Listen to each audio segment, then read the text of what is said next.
Oke, hai. Nah, jadi hari ini kita teruskan dengan 4.2, yaitu aruhan elektromagnet. Apa itu aruhan elektromagnet? Oke, so kita mulakan.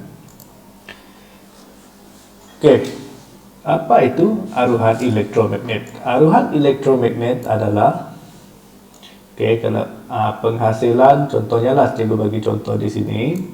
Mungkin jadi kalau di sini dia ada satu gegelung, di mana gegelung itu kita panggil dalam fizik, kita panggil dia sebagai ada satu gelung, dia ada rongga, lepas tu dia ada banyak-banyak gegelung, wire di sini kita panggil sebagai solenoid. Lepas tu ada satu magnet kekal di sini. Apabila magnet kekal tu dimasukkan ke dalam rongga ni dan dikeluarkan mengikut pergerakan yang berterusan, apa yang dihasilkan? So kita akan hasilkan arus di sini kan, dalam galvanometer tu. Saya rasa ini kamu sudah belajar di menengah rendah lah. So dia akan hasilkan arus di sini. Jadi arus yang terhasil daripada pergerakan magnet dan gegelung ataupun dengan wire itu dipanggil sebagai arus apa? Dia dipanggil sebagai arus teraruh, dan dia merupakan apa yang akan kita belajar dalam topik ini, iaitu aruhan elektromagnet. Jadi kita tengok dulu takrifan dia, apa itu aruhan elektromagnet. Dalam buku teks kamu muka surat ada di bawah, muka surat 153, kamu boleh rujuk buku teks sebab cikgu guna buku teks untuk penerangan dia. So apa itu aruhan elektromagnet? Aruhan elektromagnet adalah penghasilan DGE aruhan ataupun penghasilan daya gerak elektrik yang teraruh. Teraruh bermaksud hasil daripada pergerakan magnet dan solenoid lah, bukan daripada sumber-sumber lain seperti bateri ataupun bekalan elektrik yang ada, yang biasa kita pakai tu. Merentasi suatu konduktor apabila terdapat gerakan. Jadi kamu tengok di sini dia ada kata kunci dia di sini. Apa dia? Kata kunci dia di sini adalah terdapat gerakan relatif. Gerakan relatif bermaksud konduktor dengan magnet bergeraklah. Dengan suatu medan magnet, ataupun apabila konduktor itu berada dalam medan magnet yang berubah-ubah. Bila medan magnet itu boleh berubah-ubah, apabila kamu dekat menjauhikan dia. Contohnya solenoid tadi kan, kamu masukkan magnet, dia makin kuat. Apabila kita tarik dia makin lemah. So dia berubah-ubah. So apabila dia berubah-ubah pun dia boleh menghasilkan bekalan ataupun arus teraruh, DGE teraruh. So itu merupakan aruhan elektromagnet. Jadi kita tengok contoh macam mana dia boleh terhasil, kenapa dia boleh terhasil. So yang pertama, contoh yang paling ringkas kita boleh gunakan ni ya. Ini dia adalah menggunakan wire tunggal dengan magnet kekal. Apabila yang ini contoh dia adalah kita gerakkan satu wire tunggal di dalam medan magnet kekal tersebut. Jadi apa yang berlaku? Apabila sebatang dawai kuprum digerakkan merentasi flux magnet, suatu daya gerak elektrik DGE teraruh akan terhasil pada dawai tersebut. Fenomena itu dipanggil sebagai aruhan elektromagnet. Jadi kenapa dia boleh terhasil? Jadi cikgu terangkan menggunakan satu istilah yang perlu kamu tahulah, iaitu flux magnet. Apa itu flux magnet? Flux magnet ialah jumlah-jumlah garisan medan magnet yang merentasi daripada kiri ke kanan. Kamu tengok di sinilah. So ini ialah flux magnet dia. So flux magnet merujuk pada garis-garis medan magnet yang merentasi suatu permukaan. Dalam erti kata lain dia jumlah dia lah. So contohnya di sini ada berapa? Daripada utara ke selatan kan, medan magnet bergerak daripada utara ke selatan. Let's say lah dia ada 1, 2, 3, 4, 5. Cikgu cuba gunakan 5. Katakan dia ada 5 garisan dia. Apabila kamu gerakkan dawai itu, mungkin dalam konteks ini apabila kita bandingkan saiz dawai dengan garisan medan magnet, mungkin dawai itu agak besar. Keratan atas dia, let's say lah dia macam ni saiz dia. Apabila kamu gerakkan ke atas dan ke bawah dawai itu, Apabila posisi dawai itu di sini, berapa bilangan flux magnet yang sampai? Dia cuma ada 3. Let's say lah, posisi dawai itu di sini. Nah, sekarang posisi dawai itu di sini.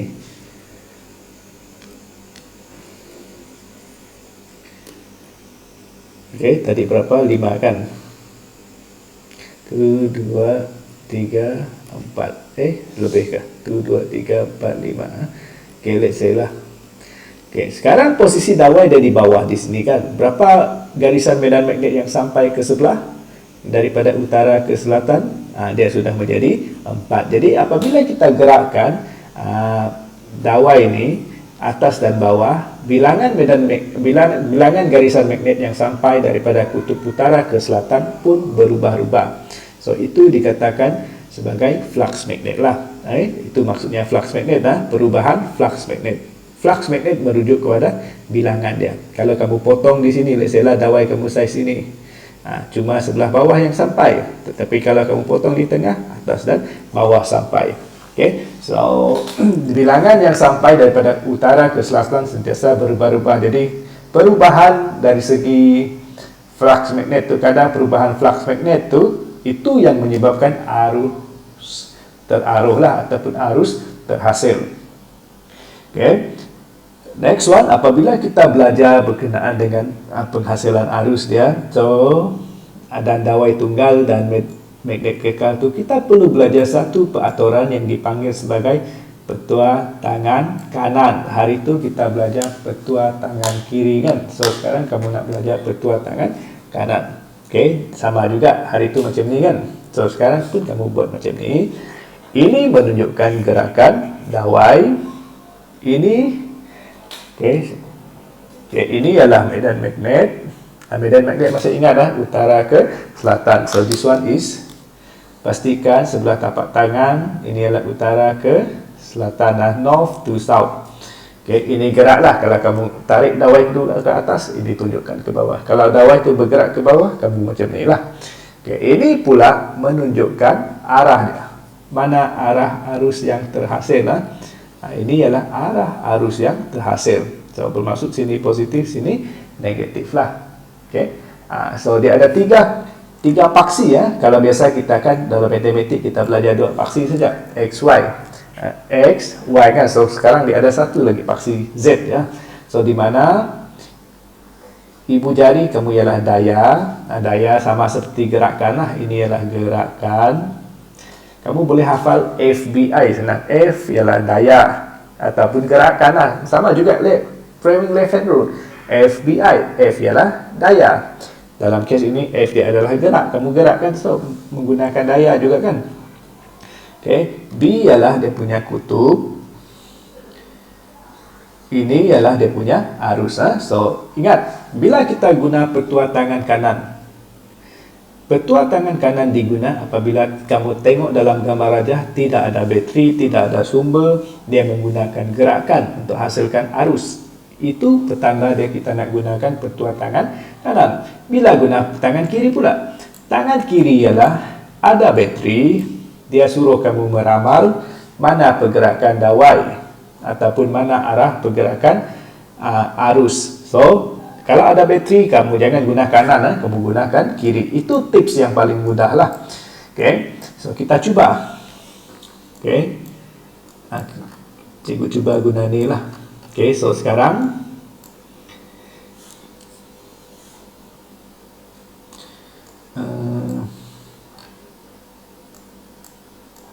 guna gambar raja atas yang senang.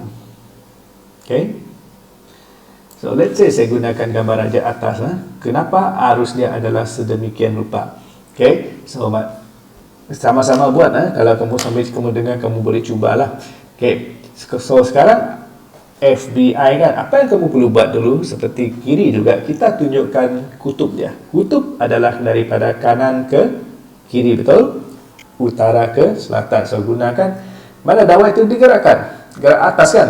Apabila dia gerak atas, mana dia punya arus ni? Arus dia adalah ke dalam. Cuba north to south, gerak atas, arus daripada dalam ke keluar. Okay, ini arus dia. Okey, jadi apabila kita sudah tahu arus dia di situ, kamu boleh follow dia punya dawai tu. Okey. Macam ni. Okey. Sama juga kalau soalan suruh kamu ramalkan, ini ialah galvanometer. Galvanometer tu kalau kita perhatikan, dia kosong dia di tengah-tengah. Ini ialah kosong. Dia ada satu paksi kosong di sini. Okey. Kalau arus dia adalah daripada kiri ke kanan, mana dia punya penunjuk jarum dia terpesong. Dia bukan pesong sini ya. Dia akan ikut. Kalau dia daripada kiri datang, dia pesong ke kiri lah. Macam ni. Okey. Dia berbeza dengan yang biasa kita jumpa lah. Okey. Kalau galvanometer, kenapa dia guna galvanometer? Sebab arus yang terhasil tu terlalu rendah lah. Dia tak guna emitter. Dia guna galvanometer sebab galvanometer ialah alat yang digunakan untuk mengukur arus teraruh. Ingat dan simbol dia ialah G. Okey. Okey, so sama juga dengan kes inilah, kamu boleh cuba. Sekarang dia gerakkan magnet. Kalau dia gerakkan magnet, mana dawai itu bertindak? Mestilah dawai itu dia terbang. Kita gerakkan magnet. Seolah-olah dawai itu sekarang digerakkan ke bawah, betul kan? Okey, kalau magnet bergerak, bermaksud kalau kita bandingkan dengan posisi magnet tu, dawai itu sebenarnya ke bawah sekarang. So apabila dawai ke bawah, kanan, utara, selatan, mana dia bergerak, dawai digerakkan ke bawah kan, disebabkan oleh pergerakan magnet ke atas. So jangan ubah kutub ni, kekalkan utara, selatan, ini kamu gerakkan. Okey, so daya sekarang kamu gerakkan dawai ke bawah, mana arus dia pula adalah dari ke dalam kan, ke dalam kertas itulah, ke dalam buku kamu. So inilah pergerakan arus dia.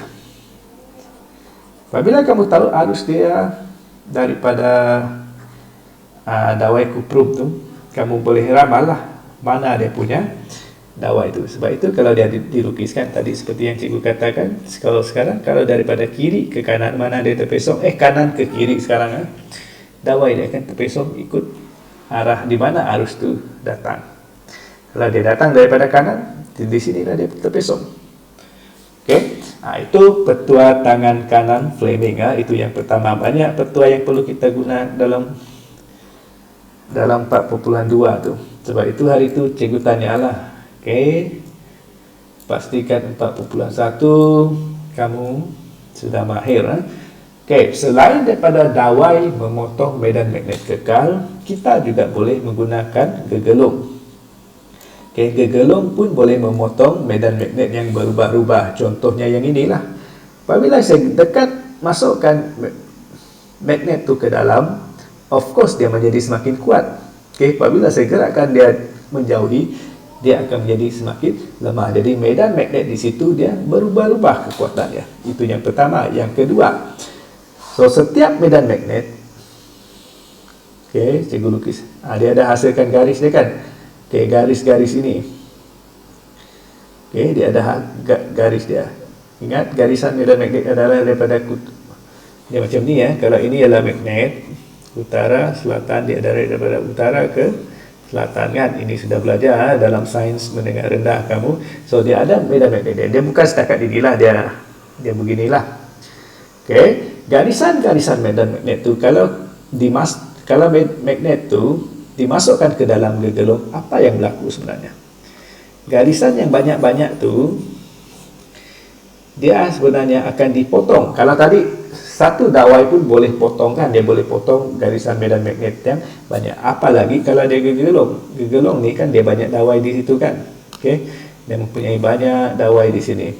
So dawai-dawai di sini dia akan potong.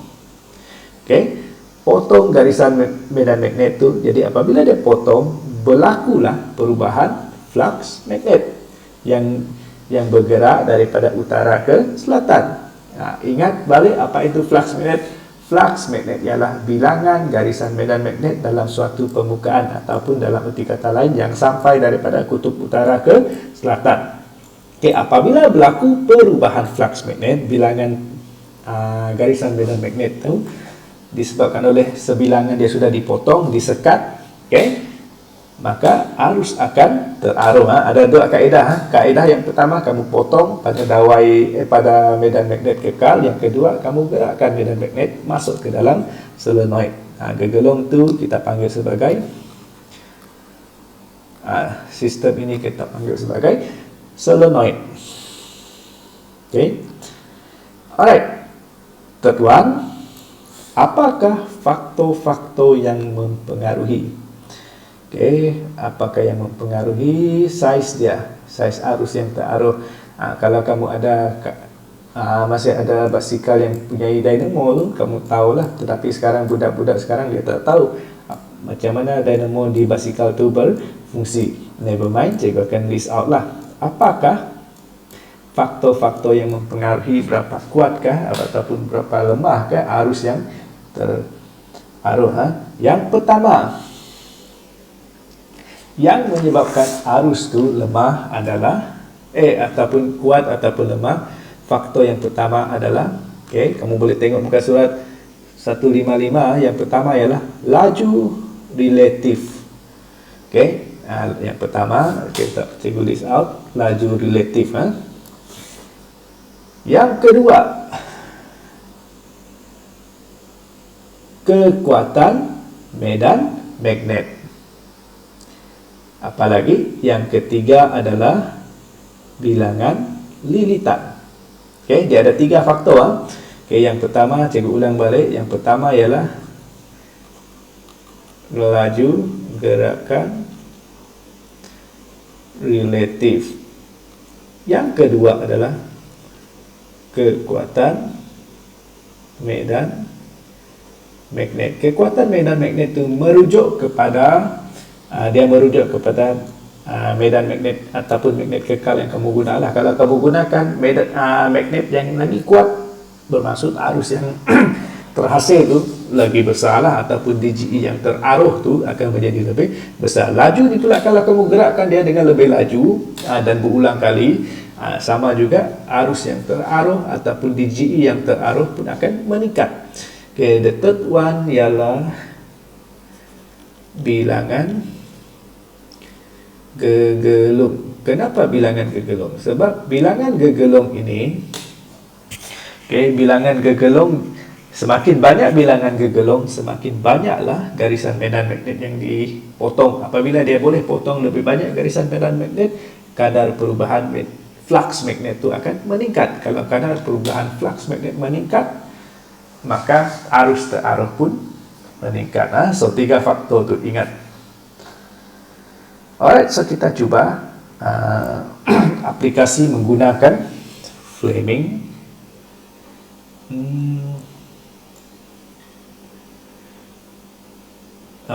Yang ini ya, kita cuba.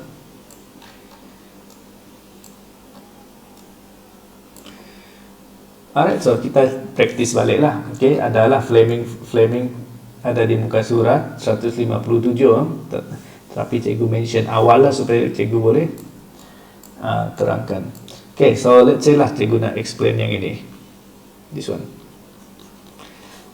So sekarang north to south. Sama sajalah. Tak perlulah. Tak apa, abaikan sebab sudah diterangkan tadi. Nanti pun ada dalam latihan lah. Kalau keperluan kita buat perbincangan nanti. So balik kepada tadi yang berkenaan dengan laju relatif tu. Seperti yang cikgu katakan tadi kan, dalam laju relatif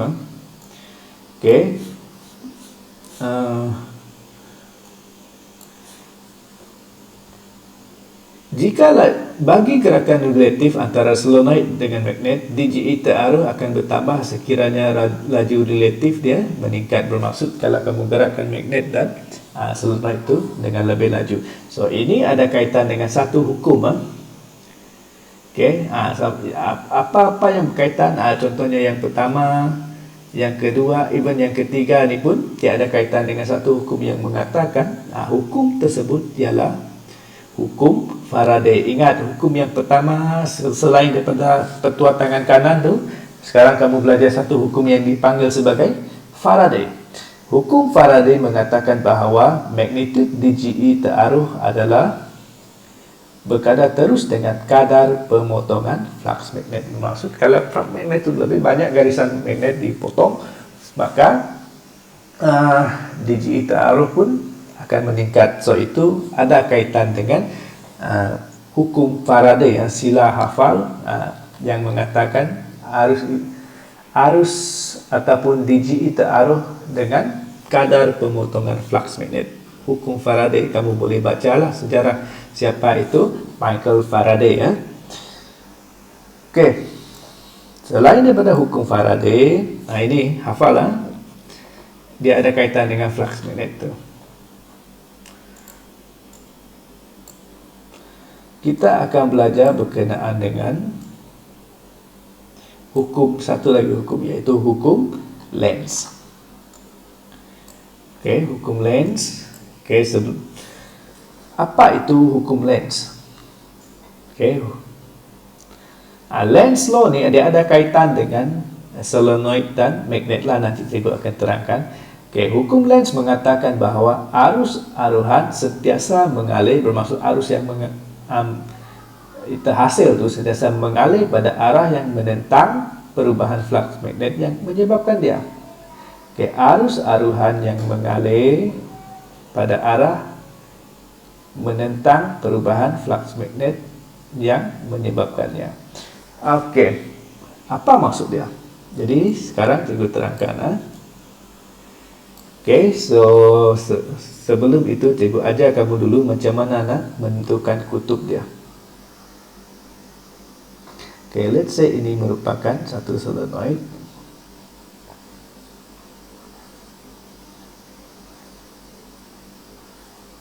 Tak perlu banyaklah, mungkin cikgu lukis beberapa lingkaran saja. Sebenarnya solenoid ini banyak. Okay, beratus beribu lingkaran dia.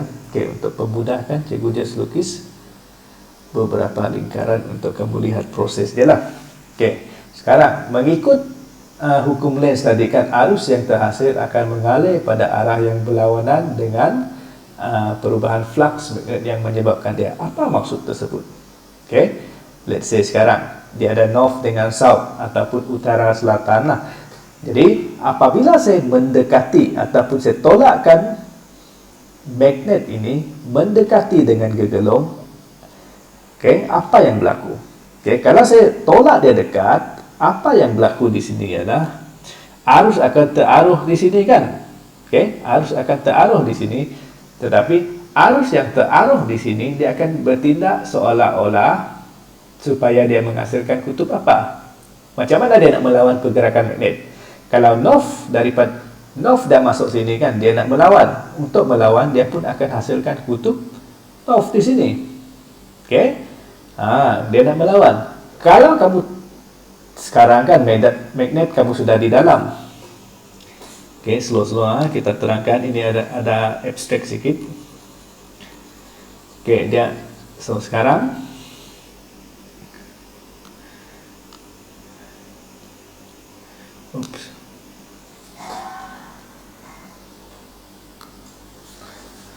okay,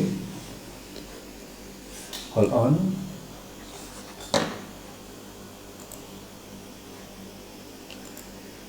Ada hang sikit kejap. Okay, so sekarang utara selatan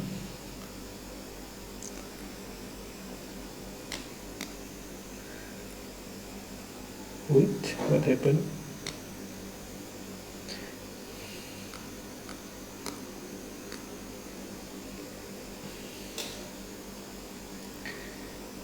Okay, so sekarang kalau kamu nak, let's say lah tadi kalau kita dekatkan north digerakkan mendekati dengan solenoid, dia akan menentang. Apa yang hasil tadi? Kalau kita dekatkan north mendekati dengan solenoid, kutub yang terhasil akan menjadi north kan. Sekarang, apabila saya tarik keluar magnet ini kan, kalau saya pergerakan, saya tarik keluar dia, kalau saya tarik keluar magnet itu, macam mana dia nak melawan? Kalau saya tarik, dia pun tarik lah. Kalau dia bergerak macam ni. Kalau saya tarik keluar magnet tu, solenoid tu akan melawan tindakan saya menarik keluar magnet ni. So, untuk melawan pergerakan dia akan hasilkan kutub selatan. Okey, cuba ulang balik. Okey, kalau kamu, let's say lah,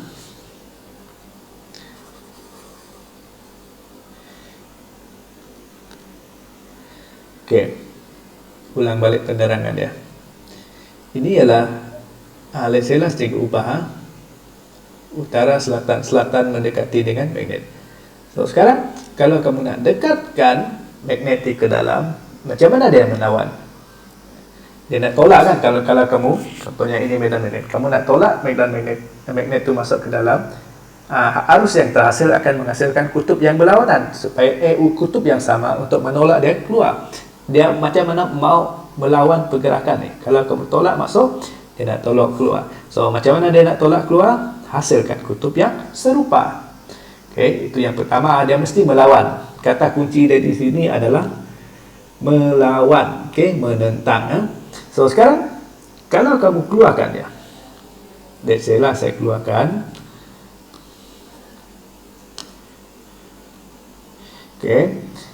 so untuk menentang tindakan kamu keluarkan magnet tu, dia akan tarik. Macam mana dia tarik? Dia hasilkan kutub apa sini? Kutub utara lah.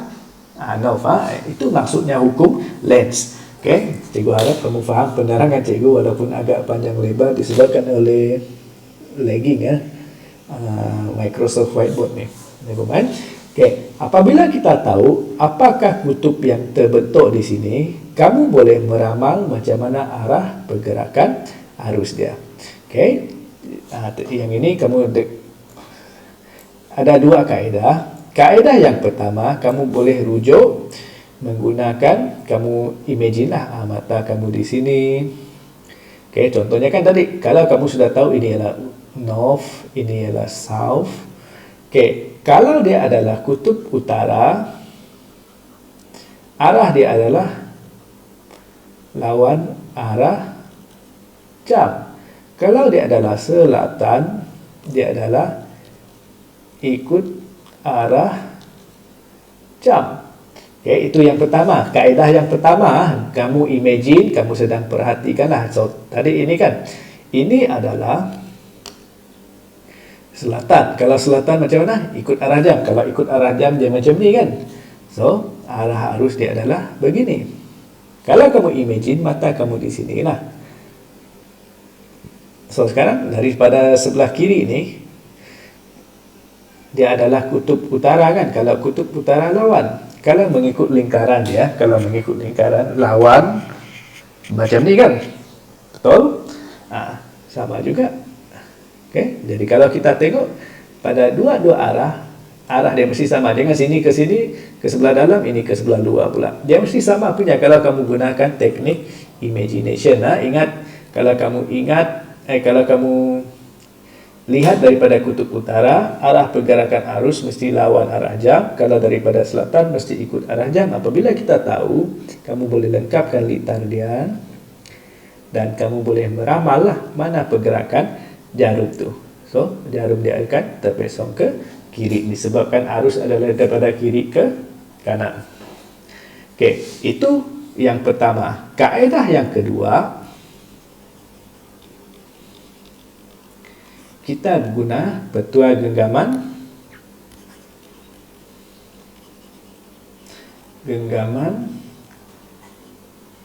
tangan kanan. Petua genggaman tangan kanan.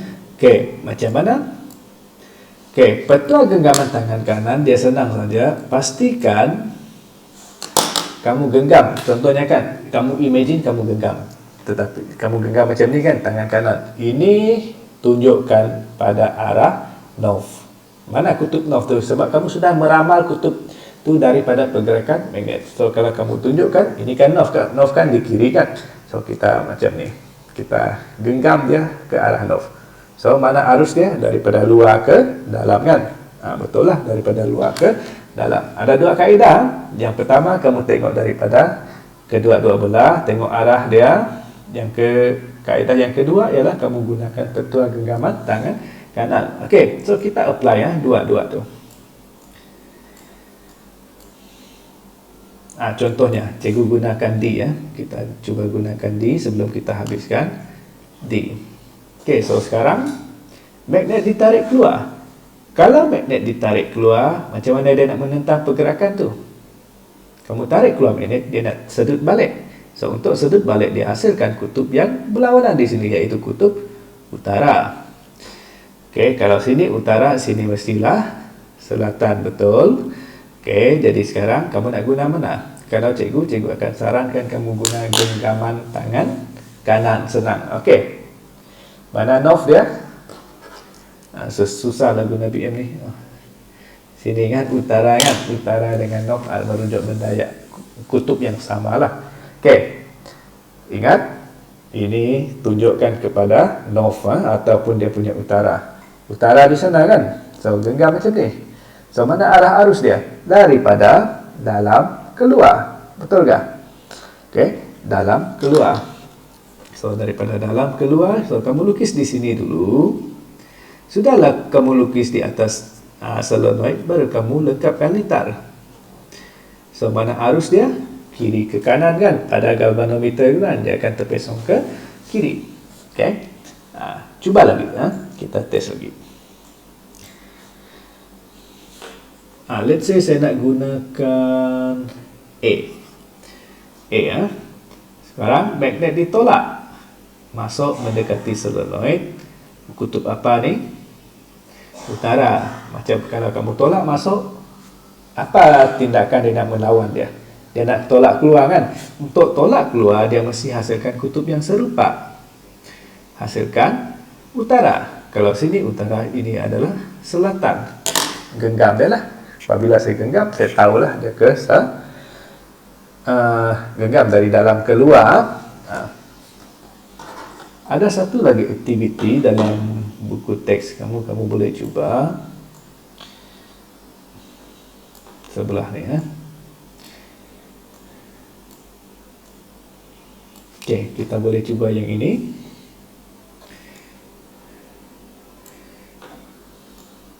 Ramal ya. Okey. Katakan saya nak gerakkan okay. Sekarang biasanya kita utara dekat lah. Let's say saya gunakan selatan. Kalau saya dekatkan magnet kutub selatan tu ke sebelah A tu, apakah kutub yang terhasil di A tu? Kutub yang terhasil di A, saya zoom dulu supaya besar. Okey, sekarang saya nak dekatkan magnet kutub selatan ni ke A. Macam mana dia nak menentang pergerakan magnet tu? Dia akan hasilkan satu kutub yang serupa supaya dia seolah-olah dia nak tolak kan. Kamu masukkan magnet, dia nak tolak keluar. Okey, so dia akan hasilkan selatan di sini. Kalau sini selatan, ini mestilah utara. Kita gunalah petua genggaman tangan kanan. North north. So kalau saya genggam ke arah utara, arus dia adalah daripada dalam ke luar. Okey, kita lukis dulu di sini.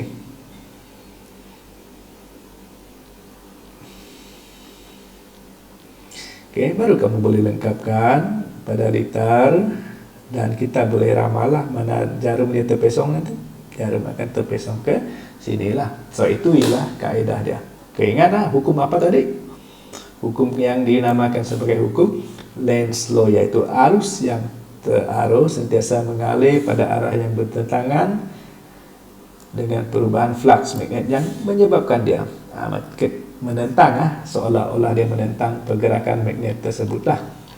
Alright, so itu sahaja penjana arus terus dengan arus ulang alik. Kita tinggalkan dulu setakat ini. Cikgu rasa pun sudah cukup banyak. Okay.